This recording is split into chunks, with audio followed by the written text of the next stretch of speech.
அனைத்து தமிழ் உறவுகளுக்கும் இனிய வணக்கம். இன்றைய பதிவில் மிக முக்கியமாக நாம் பார்க்க இருப்பது இன துரோகி என்ற சொல்லாடல்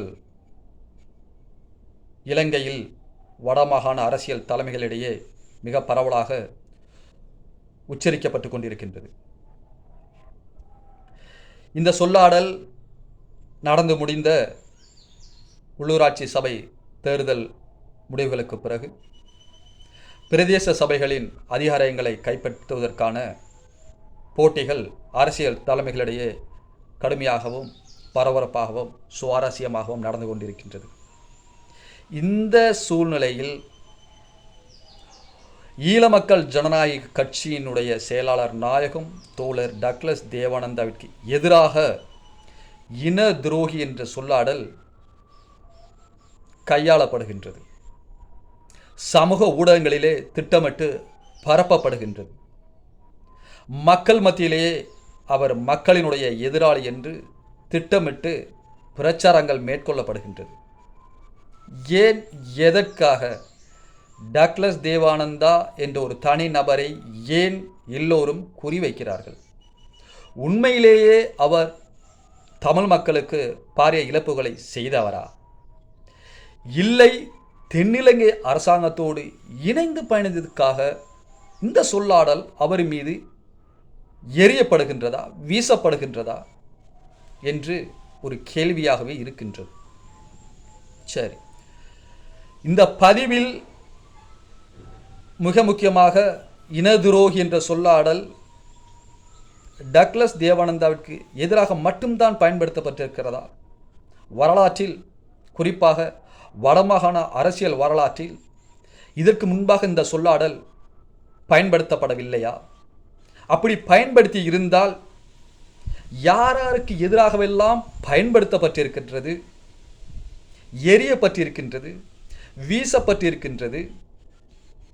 அப்படி வீசப்பட்டிருந்தால், எரியப்பட்டிருந்தால் யாரோ ஒருவர் அதை எரிகிறார், வீசுகிறார் என்று பொருள். அது யார் என்பது பதிவின் இறுதியிலேயே நீங்களே தெரிந்து கொள்வீர்கள். சரி, இப்பொழுது இன துரோகி என்ற சொல் வரலாற்றில் பயன்படுத்தப்பட்டிருக்கின்றது. அதை இப்பொழுது நாம் பார்க்கலாம். இவர் தோழர் டக்ளஸ் தேவானந்தா மக்களுக்கு பாரிய இழப்புகள் செய்திருந்தால் அந்த வார்த்தையை பயன்படுத்தியிருக்கலாம். சரி, அது ஒரு காரணம். இரண்டாவது, தென்னிலங்கை அரசியல்வாதிகளோடு தான் பயன்படுத்தி சென்றதற்காக, தென்னிலங்கை அரசியல்வாதிகளோடு பயணித்து சென்றதற்காக அந்த சொல்லாடல் பயன்படுத்தப்படுகிறதா? சரி, இப்போ இது ரெண்டாவது விடயம். இப்போ மக்களுக்கு பாரிய இழப்புகளை அவர் செய்திருந்தால் 30 ஆண்டு காலமாக அரசியலில் தன்னிச்சையாக ஒரு பயணத்தை மேற்கொண்டிருக்க இயலாது. ஒரு சிறந்த கொள்கையோடு ஒரு கட்சியை ஆரம்பித்திருக்க இயலாது. யாழ் மாவட்டத்தை தாண்டி வன்னி மாவட்டம் என்று தென்னிலங்கையிலேயும் தன்னுடைய அரசியல் பயணத்தில் கால் பதித்து மக்கள் மத்தியிலே இடம் பிடித்திருக்க இயலாது. ஆக அவர் மக்களுக்கான எதிரி கிடையாது என்று மக்கள் கூறுகிறார்கள், தன்னுடைய கட்சி அடுத்தடுத்த கட்டங்களை நோக்கி நகர்வதின் ஊடாக. சரி, இப்போ இரண்டாவது பாயிண்ட்ஸ். அரசியல், அதாவது தென்னிலங்கை அரசியல்வாதிகளோடு இணைந்ததினால்தான் அவருக்கு இனதுரோகி பட்டம் கொடுக்கப்படுகின்றதா? அப்படி என்றால் டக்ளஸ் தேவானந்தா மட்டும்தான் தென்னிலங்கை அரசியல்வாதிகளோடு பயணித்திருக்கின்றாரா? மற்ற அரசியல் தலைமைகள் வரலாற்றிலே பயணித்தது கிடையாதா? அல்லது சமகாலத்தில் பயணித்து கொண்டிருக்கவில்லையா? சரி, அதையும் இந்த பதிவிலே பார்ப்போம். இப்பொழுது இன துரோகி என்ற சொல் வரலாற்றில் இங்கிருந்து எப்பொழுது பயன்படுத்தப்பட்டிருக்கின்றது? ஜிஜி பொன்னம்பலம் ஐயா அவர்களுடைய இலங்கை தமிழ் காங்கிரஸ் கட்சி 1944 ஆரம்பிக்கப்பட்டு 1949 வரைக்கும் தந்தை செல்வநாயகம் மற்றும் ஜிஜி பொன்னம்பலம் இணைந்தே அந்த குறுகிய காலத்தில் பயணித்தார்கள். அதன் பிறகு தந்தை செல்வநாயகம் இலங்கை தமிழரசு கட்சியை 1949 ஆரம்பிக்கின்றார். 1949 இருந்து 1970 காலம் வரை அவர் தனி கட்சியினுடைய தலைவராக செயல்படுத்தி அந்த கட்சியை வழிநடத்தி வருகின்ற இந்த காலப்பகுதியில் அவர் இன துரோகி என்ற சொல்லாடலை ஜிஜி பொன்னம்பலம் அவர்களுக்கு எதிராக பயன்படுத்துகிறார். அவருக்கு கிடைக்கக்கூடிய அத்தனை வாய்ப்புகளிலும் ஜிஜி பொன்னம்பலம் அவர்கள் இனதுரோகி என்று பிரச்சார மேடைகளிலும் தெருக்களிலும் ஊர்களிலும் கட்சி உறுப்பினர்கள், அவருடைய சொந்த பந்தங்கள், உறவினர்கள் என்று எல்லோருமே கிடைக்கக்கூடிய வாய்ப்புகள் அனைத்திலுமே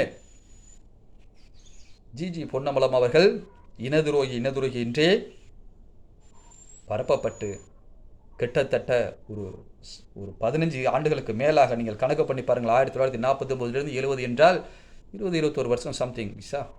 ஸோ அவ்வளோ காலகட்டத்திலும் அவர் இனதுரோகி என்ற சொல்லை சுமந்து கொண்டு இருக்கின்றார்.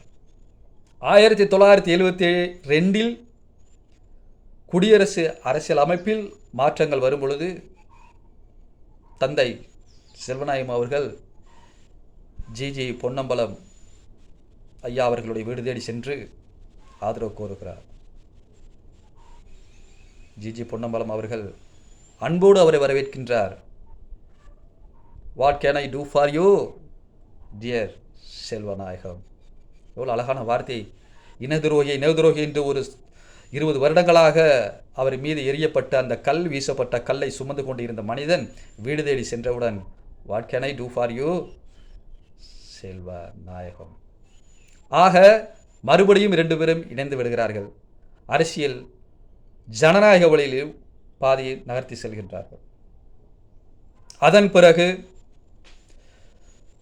சம்பந்தன் ஐயா, தமிழ் தேசிய கூட்டமைப்பினுடைய தமிழரசு தலைவனுடைய அடுத்த கட்ட தலைமை என்று சொல்லக்கூடிய இரா சம்பந்தன் ஐயா அவர்கள் மீதும் புலி தலைமைகளால் இனதுரோகி என்ற சொல் கையாளப்படுகின்றது. அவர் அரசியல் பயணத்தில் திடகாத்திரமாக பயணித்துக் கொண்டிருக்கின்றார். புலி தலைமைகளாலும் மற்ற இதர அரசியல் கட்சி தலைவர்களாலும் அவர் இனதுரோகி என்ற சொல்லாடலுக்கு ஆளாக்கப்படுகின்றார். புலி தலைமைகளால் கொலை மிரட்டலுக்கு ஆளாக்கப்படுகின்றார். அந்த நேரத்தில் அவர் உயிர் அச்சுறுத்தலுக்கு பயந்து 1994 சம்திங் அந்த காலகட்டத்திலே ஜனாதிபதியாக இருந்த மதிப்புக்கும் மரியாதைக்குரிய சந்திரிகா அம்மையார் என்னுடைய ஆதரவில் புல்லட் ப்ரூஃப் வெஹிக்கிள் வாகனம் ஒன்றை அவருக்கு வழங்குகின்றார் சம்பந்தன் ஐயா அவர்களுக்கு. அதைத் தொடர்ந்து 2001 ஆண்டு புலித்தலைமைகள் ஜனநாயக வழிதான் சிறந்தது என்றதை மறைமுகமாக ஏற்றுக்கொண்டு ஒரு அரசியல் கட்சியை உருவாக்கி அதற்கு தலைமையேற்க இரா சம்பந்தன் ஐயா வீடு தேடி சென்று ஆதரவை கோருகின்றார்கள். அவரும் தன் மீது கொலை மிரட்டல், கொலை முயற்சி, இனதுரோகி பட்டம் எல்லாத்தையும் கடந்து அந்த தலைமையை அவர் ஏற்றுக்கொள்கின்றார். அதன் பிறகு அவர் நாடாளுமன்றத்திலே ஜனநாயக வழியிலே தமிழ் தேசிய கூட்டமைப்பு அல்லாது தமிழரசு கட்சி இது செயல்பாடு தொடர்ந்து கொண்டிருக்கின்றது. அதன் பிறகு இனதுரோகி என்ற சொல்லாடல் மறைந்த அமரர் மாவை சேனாதிராஜா ஐயா அவர்களுக்கு எதிராகவும் எரியப்பட்டது, வீசப்படுகிறது. சமகால அரசியலிலே இந்த சொல்லாடல் கட்சியினுடைய முக்கிய பதவியில் இருக்கக்கூடிய மூத்த அரசியல் தலைவர்களுக்கும் இந்த சொல்லாடல் எரியப்படுகிறது, வீசப்படுகின்றது. ஆக இந்த சொல்லாடல் புதிது அல்ல. இந்த சொல்லாடல் ஒரு கட்சி பயணிக்க வேண்டுமென்றால், அவர்களுக்கு பிடிக்கவில்லை என்றால், ஒரு மனிதரை பிடிக்கவில்லை என்றால், ஒரு கட்சியை பிடிக்கவில்லை என்றால், ஒரு தலைமையை பிடிக்கவில்லை என்றால் உடனே இந்த வார்த்தை உபயோகப்படுத்துகிறார்கள். தெளிவாக தெரிகின்றது. சரி, தென்னிலங்கை அரசியல் மட்டத்தில் ஈழமக்கள் ஜனநாயக கட்சியும் அந்த கட்சியினுடைய செயலாளர் நாயகம் தோழர் டக்ளஸ் தேவேந்திரனுடைய பயணமானது அர்ப்பணிப்பானது, மக்களுக்கானது, மிக பெரியது. ஈழமக்கள் ஜனநாயக கட்சி 1987 ஆண்டு கொண்டு வரப்பட்ட இந்திய இலங்கை ஒப்பந்தத்தை ஒரு ஜனநாயக ஆரம்ப புள்ளியாக ஏற்றுக்கொண்டு அதன் ஊடாக பயணிப்பதன் ஊடாக நமது மக்களினுடைய தேவைகளை நிறைவேற்றிக் கொள்ளலாம் என்று அரசியல் பயணத்தை ஆரம்பித்து அதன் ஊடாக மக்களுக்கு பாரிய அபிவிருத்தி திட்டங்களை கொண்டு வந்து செயல்படுத்தி கொண்டிருக்கின்றார். அப்பொழுது தென்னிலங்கை அரசாங்கத்தோடு இணைந்ததற்காக டக்ளஸ் தேவானந்தா அவர்களை இனதுரோகி என்பதா? சரி, அப்ப தென்னிலங்கை அரசாங்கத்தோடு டக்ளஸ் தேவானந்தா மட்டும்தான் இணைந்து செயல்பட்டாரா? வேற கட்சி தலைமைகள் வடமாகாணத்திலிருந்து செயல்படுத்தவில்லையா, இணைந்து கொள்ளவில்லையா என்று பார்த்தால் வரலாற்றை சற்று திரும்பி பார்க்கும் பொழுது திரும்பி பார்த்திருக்கிறார்கள். தென்னிலங்கை அரசியல் இல்லாமல், அவர்களுடன் உடன்படிக்கையோ அவர்களுடன் கூட்டு இல்லாமல் இதுவும் செயல்படுத்த இயலாது. 1957-58 காலப்பகுதியில் பண்டா செல்வா ஒப்பந்தம், 1965 காலப்பகுதியில் டட்லி சேனாநாயக்க செல்வா ஒப்பந்தம் பாரிய ஒரு தமிழ் மக்களுக்கான மாற்றங்களை கொண்டு வந்தது. ஆக இந்த தமிழரசு கட்சியானது ஆரம்ப காலத்திலிருந்தே தென்னிலங்கை அரசாங்கத்தோடு கூட்டு வைத்திருக்கின்றது. பிரபாகரன், மறைந்த மேதகு பிரபாகரன் பிரேமதாசா, ரணசிங்க பிரேமதாசா அவர்களுடன் கூட்டணி வைத்திருந்த விடயங்கள் எல்லோருக்கும் தெரியும். அதன் ஊடாக வடகிழக்கு இணைந்த மாகாண சபை ஒரு குழப்ப நிலைக்கு சென்று அது தடை செய்யப்பட்ட பொழுது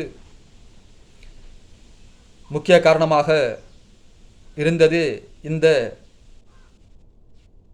குழப்ப நிலையே. இந்த குழப்ப நிலை அன்று ஆரம்பிக்காமல் இருந்திருந்தால் இன்றைக்கு இந்த ஒரு சூழ்நிலை வந்திருக்காது. ஜேவிபி அமைப்பினரும் கட்சியினரும் அந்த வழக்கை தொடுத்திருந்திருக்க மாட்டார்கள்.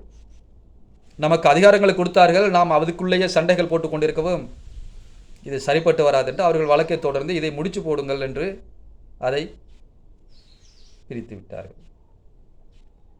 ஆக நமக்கு கிடைத்த வாய்ப்புகளை நாம் தான் தவற விட்டிருக்கின்றோம் என்பது தெள்ள தெளிவாக வரலாற்று பதிவுகளில் சொல்லப்படுகின்றது. சந்திரிகா அம்மையாருடன்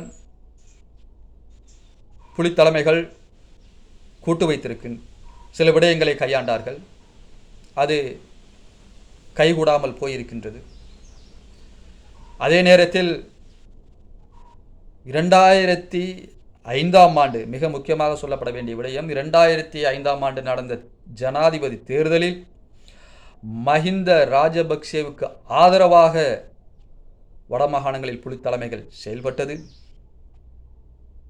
கிளிநொச்சி மாவட்டத்தில் மதிப்புக்குரிய முன்னாள் ஜனாதிபதி ரணில் விக்ரமசிங்கே அவர்களுக்கு ஒரு பெண்மணி வாக்களித்தார் என்பதற்காக அந்த பெண்மணிக்கு என்ன நடந்தது என்பது உலகறியும். இது சமகாலத்தில் நடந்தது 2005 போது. இன்று இருக்கக்கூடிய அரசியல் தமிழ் எல்லாத்துக்கும் தெரிந்திருக்கும். ஆக அந்த 2005 ஆண்டு நடந்த ஜனாதிபதி தேர்தலில் மஹிந்த ராஜபக்சவோடு இணைந்து பயணித்தது புலி தலைமைகள் என்பதை நாம் மறந்துவிடக்கூடாது. அவர்களுடைய அழிவுக்கு அவர்களே ஆரம்ப புள்ளி வைத்தார்கள் என்பது அவர்கள் அறிந்திருக்கவில்லை. 2009 ஆண்டு போர் முடிவுக்கு வருகின்றது. அந்த காலகட்ட பகுதியில் மட்டும் அவர்கள் ஊடாக பாரிய அப்பாவி பொதுமக்களினுடைய இழப்புகள் ஏற்பட்டிருக்கின்றது. குறிப்பாக முள்ளிவாய்க்கால் இன அழிப்பு என்று நீங்கள் சொல்லக்கூடிய அந்த விடயமானது மக்களை கேடயமாக பயன்படுத்தி புலித்தலைமைகள் நடத்திய ஒரு தற்பாதுகாப்பு போராட்டம். தற்பாதுகாப்பு போராட்டத்தில் அவர்கள் சர்வதேச நாடுகளுடனும் இணைந்து ஒரு ராஜதந்திர முறையில் கையாண்டிருந்தால் அந்த பாரிய இழப்புகள் வந்திருக்காது. ஆக அன்பார்ந்த உறவுகளே, இந்த இன துரோகி என்ற சொல் டக்ளஸ் தேவானந்தா மீது எரியப்படுவதற்கு வீசப்படுவதற்கு எந்த ஒரு அடிப்படை காரணங்களும் இல்லை. மக்களுக்கு குரல் கொடுத்த அனைத்து தமிழ் பாராளுமன்ற உறுப்பினர்களும் கொல்லப்பட்டிருக்கின்றார்கள். 30 ஆண்டுகால ஆயுத கலாச்சாரமானது தமிழர்களுடைய ஒட்டுமொத்த வரலாற்றையும் புரட்டி போட்டுவிட்டது. பாரிய உயிரிழப்புகளையும் பாரிய பொருளாதார இழப்புகளையும் மக்கள் அகதிகளாக நாடு கடந்து செல்வதற்கும் மூல காரணமாக அமைந்ததே இந்த ஆயுத கலாச்சாரங்கள். இந்த ஆயுத கலாச்சாரத்தில் விட்டு விலகிய ஒரே காரணத்திற்காக, ஜனநாயக வழியை தேர்ந்தெடுத்த ஒரே காரணத்திற்காக தோழர் டக்ளஸ் தேவானந்தா என்பவர் இனதுருகியாக சித்தரிக்கப்படுகின்றார். அவர் மீது 10 தடவைக்கு மேல் புலித்தலைமைகள் கொலை முயற்சி மேற்கொண்ட பொழுதும் அவர் அதை முறியடித்து தன்னை பாதுகாத்திருக்கின்றார். ஒவ்வொரு தடவையும் அந்த ஆயுத போராட்டத்தை அவர் முறியடிக்கும் பொழுது அவர்களை திருப்பி அளிப்பதற்கு ஒரு யோசனை கூட போயிருக்காது. ஏனென்றால் அவரும் ஒரு இராணுவ படை தளபதியாக ஒரு இயக்கத்தை, ஒரு ஆயுத குழுவை தலைமை எடுத்து நடத்திய ஒருவர். ஏன் அவர் அதை செய்யவில்லை என்றால், நான் ஜனநாயக வழியை தேர்ந்தெடுத்து விட்டேன், இந்த ஆயுத கலாச்சாரத்தின் மீது எனக்கு நம்பிக்கை இல்லை, என்னுடைய பாதையில், என்னுடைய ஜனநாயக நீரோட்டத்தில், தேசிய நிலநடுக்க பாதையில் நான் என் மக்களுக்கு செய்ய வேண்டிய அரசியல் ரீதியான தீர்வையும், அபிவிருத்தி ரீதியான தீர்வையும், அன்றாட பிரச்சனைகளுக்கான தீர்வையும் நான் எடுத்து செல்கின்றேன். ஆயுத கலாச்சாரத்தில் அழிவே மிஞ்சும் என்பது நமது வரலாறு நிரூபித்திருக்கின்றது. ஆகவே அதை நான் இனி தொடப்போவதில்லை என்ற ஒரே காரணத்திற்காக அவர் ஜனநாயக வழியை கையில் எடுத்தார். ஆக ஜனநாயக வழியை கையில் எடுத்த காரணத்திற்காக அவர் மக்கள் மத்தியிலேயே ஒரு இனதுரோகியாக சித்தரிக்கப்படுகின்றார். ஆயுத கலாச்சாரம் இன்று எப்படி முடிந்திருக்கின்றது? அழிவிலேயே முடிந்திருக்கின்றது. அப்ப அவர்கள் ஆயுத கலாச்சாரத்தை முடிவதற்கு முன்பாக அவர்கள் எடுத்த ஆயுதம் என்ன? அரசியல் போராட்டம். இந்த அரசியல் போராட்டத்தை தானே அன்று தோழர் டக்ளஸ் தேவானந்தா அவர்கள் ஆரம்பத்திலிருந்து கூறி வந்தார். இதை அவர்கள் ஆரம்பத்திலேயே செய்திருந்தால் இந்த பாரிய இழப்புகள் ஏற்பட்டிருக்காது. மக்கள் தயவு செய்து இதை சிந்தித்து பார்க்க வேண்டும். ஆயுத கலாச்சாரம் மிகவும் கொடூரமையான ஒன்று. ஆக தமிழ் மக்களே, நன்றாக சிந்தித்துக் கொள்ளுங்கள். ஒரு தனி நபர் மீது, மக்கள் நலன் கருதி அரசியல் பயணத்தில் மேற்கொண்ட ஒரு தனி நபர் மீது இனதுரோகி என்ற சொல்லாடல் திட்டமிட்டே பரப்பப்படுகின்றது. அது தவிர்க்கப்பட வேண்டிய ஒரு விடயம். நன்றாக தெரிந்து கொள்ளுங்கள் இனதுரோகி யார் என்று. யாழ்ப்பாணத்திலிருந்து நமது உறவுகள், முஸ்லிம் உறவுகள் 24 மணி நேரத்திற்குள் விரட்டி அடிக்கப்பட்டார்களே, அந்த பள்ளிவாசல்களிலே குண்டுகள் பொழியப்பட்டதே, நாம் அதை நினைத்து பார்க்க வேண்டாமா? அவர்கள் வழிபடும் முறைகள் தான் வேறு, அவர்களும் தமிழர்கள் தானே. ஏன் இதை நாம் சற்று சிந்தித்து பார்க்கவில்லை? இன்று புத்தளத்திலே அவர்கள் சென்ற பொழுது அவர்களுக்கு வீடு வசதிகளை செய்வதற்கு ஏற்பாடுகள் செய்து, வாழ்வாதாரங்களுக்கு ஏற்பாடுகளை செய்து கொடுத்து அவர்களுக்கு அடைக்கலம் கொடுத்தவர் தோழர் டக்ளஸ் தேவானந்தா என்பவர் என்பதை மறந்துவிடக்கூடாது இந்த வரலாறு. ஆக விரட்டி யாழ்ப்பாணத்தில் இது எங்களுடைய தலைமையகம், இங்கு உங்களுக்கு இடமில்லை என்று நம் உறவுகளை, நம் இரத்தத்தோடு இரத்தமாக பழகிய உறவுகளை, அவர்கள் வழிபடும் மத வழிபாடு முறைதான் வேறு, அவர்களும் தமிழர்கள், அவர்களை 24 மணி நேரத்துக்கு இந்த நாட்டை விட்டு, இந்த இடத்தை விட்டு வெளியேறுங்கள், ஏனென்றால் இது தமிழர்கள் பகுதி என்று விரட்டி அடிக்கும் போது அவர்கள் என்ன கனவுகளோடு வாழ்ந்திருப்பார்கள்? அவர்கள் குழந்தைகளுடைய மனநிலை எப்படி இருந்திருக்கும்? அகதிகளாக சென்றார்களே புத்தளத்திற்கு, அதை நாம் மறந்துவிடலாமா? அப்படி சென்றவர்களை ஆதரித்து, அரவணைத்து, வாழ்வாதார அடிப்படையில் அவர்களுக்கு ஊக்கப்படுத்தி, அவர்களை பாதுகாத்து தாயன்போடு வழிநடத்தினாரே தோழர் டக்ளஸ் தேவானந்தா, அவர் இனதுரோகியாக இருக்க முடியுமா? நீங்கள் சற்று சிந்தித்து பார்க்க வேண்டும் அன்பான உறவுகளே. ஆகவே இனிமேல் இந்த திட்டமிட்டு பரப்பக்கூடிய இனதுரோகி என்ற சொல் மக்கள் மத்தியில் இருந்து நீங்க வேண்டும். அனைத்து தமிழ் உறவுகளும் நன்று சிந்தித்து செயல்பட வேண்டும் என்று தாழ்மையோடு வேண்டி கொள்கிறேன். நல்லதோர் வீணை செய்து அதை நலம் கெட புழுதியில் எறிவதுண்டோ? சொல்லடி சிவசக்தி, எனை சுடர்மிகும் அறிவுடன் படைத்து விட்டாய். வல்லமை தாராயோ இந்த மாநிலம் நலம் பெற வாழ்வதற்கே என்று மகாகவி பாரதியினுடைய அருமையான வரிகளோடு என் சிற்றுரையை முடிக்கின்றேன். நன்றி, வணக்கம்.